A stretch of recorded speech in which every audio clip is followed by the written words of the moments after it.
तो सभी साथियों को मेरा नमस्कार।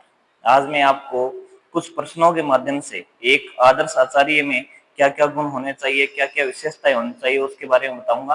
तो आज का अपना पहला प्रश्न है, आदर्श आचार्य के लिए 5 गुण कौन-कौन से हैं? तो इसमें पहला गुण है अनुशासन प्रियता। मतलब क्या कि अनुशासन प्रिय होना चाहिए आदर्श आचार्य। ज्ञान में निपुणता, ज्ञान है वो अच्छा होना चाहिए। विद्यार्थियों के प्रति समर्पण, विद्यार्थियों के प्रति उसका समर्पण का भाव होना चाहिए। नैतिकता एवं ईमानदारी होना चाहिए। उसका व्यक्तित्व है वो प्रेरणादायक होना चाहिए। अगला प्रश्न अपना है, छात्र के साथ किए जाने वाले व्यवहार के 5 तरीके। अब छात्र के साथ टीचर का व्यवहार वो कैसा होना चाहिए? इसके लिए पहला पॉइंट अपना स्नेह एवं सहानुभूति से व्यवहार। मतलब बच्चा है वो आपसे डरना नहीं चाहिए, आपके साथ स्नेहपूर्ण रहना चाहिए। दूसरा है स्पष्ट व सरल संवाद। बच्चे के साथ आपको स्पष्ट और सरल संवाद करना है, वो आपसे हिचके नहीं, आपके साथ मैत्रीपूर्ण व्यवहार करे। अगला है प्रोत्साहन देना। अगर कोई आपने ट्यूशन किया है या कोई कंपटीशन करवाया है तो आपको प्रोत्साहन देना चाहिए बच्चों को। अनुशासन बनाए रखना, कक्षा कक्ष में आपको अनुशासन को भी मेंटेन करना बहुत जरूरी है। अगला है अनुशासन बनाए रखना। उसके बाद इससे अगला है व्यक्तिगत समस्याओं में सहयोग। अगर आपकी कोई निजी या व्यक्तिगत समस्या है उसमें भी क्या करते, उसके बच्चे की आपको व्यक्तिगत समस्याओं में भी सहयोग करना चाहिए। समय पालन के 5 लाभ। अब कोई व्यक्ति है वो अपने समय पर सारे काम करता है, उससे क्या लाभ होगा? कार्य में सफलता मिलेगी, दूसरों का विश्वास प्राप्त होगा, तनाव में कमी आएगी, वो टेंशन नहीं रहेगी क्योंकि उसको पता है कि मैं मेरे काम है वो टाइम पे करता हूँ। लक्ष्य की पूर्ति समय पे होती है। अच्छी आदतों का विकास होता है, आदत है वो भी अच्छी बनेगी। आदर्श कक्षा शिक्षण की 5 विशेषताएं। अब कक्षा शिक्षण आदर्श कैसे हो उसके लिए 5 विशेषताएं है। पहला है विषय वस्तु का स्पष्ट प्रस्तुतिकरण। विषय वस्तु है वो स्पष्ट रूप से प्रस्तुत कर सके, विद्यार्थियों की भागीदारी रहे, समय का सदुपयोग करे, अनुशासित वातावरण बनाए रखे और विविध शिक्षण विधियों का भी प्रयोग करे।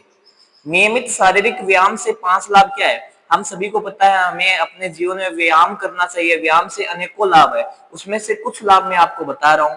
पहला है शारीरिक स्वास्थ्य में सुधार, मानसिक तनाव में कमी, रोग प्रतिरोधक क्षमता में वृद्धि होती है, ऊर्जा का संचार होता है, आत्मविश्वास में वृद्धि होती है।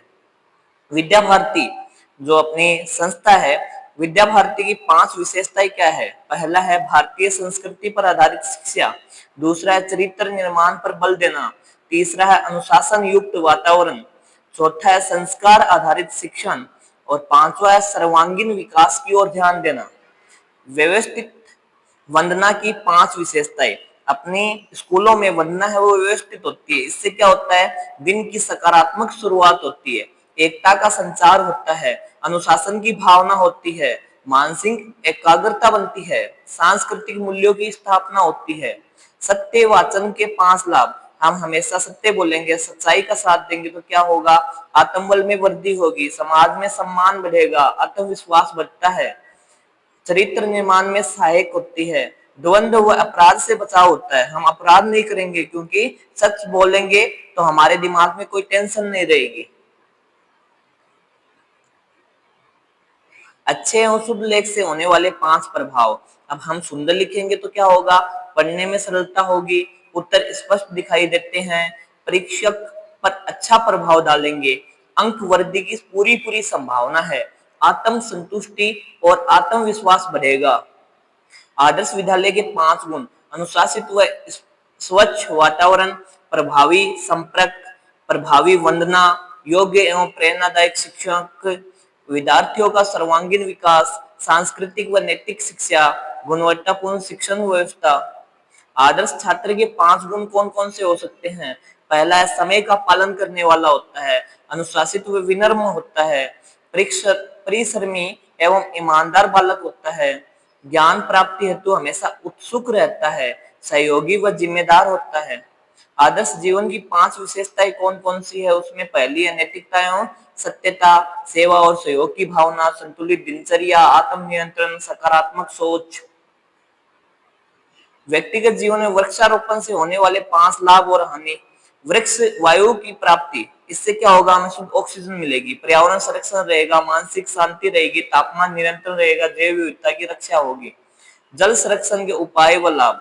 अब जल संरक्षण के उपाय और इनसे होने वाले लाभ। उपाय क्या है, नलों को बंद रखना, वर्षा जल का संचयन करना, जल पुनः उपयोग करना, बूंद बूंद सिंचाई प्रणाली को अपनाना, जन जागरूकता फैलाना। और लाभ क्या होंगे, जल संरक्षण से बचाव, कृषि में सुधार, पर्यावरण संतुलन, ऊर्जा की बचत, भविष्य के लिए संसाधन सुरक्षित होंगे। Thank you. अगर ये जानकारी आपको अच्छी लगी है तो इसे शेयर करें। धन्यवाद।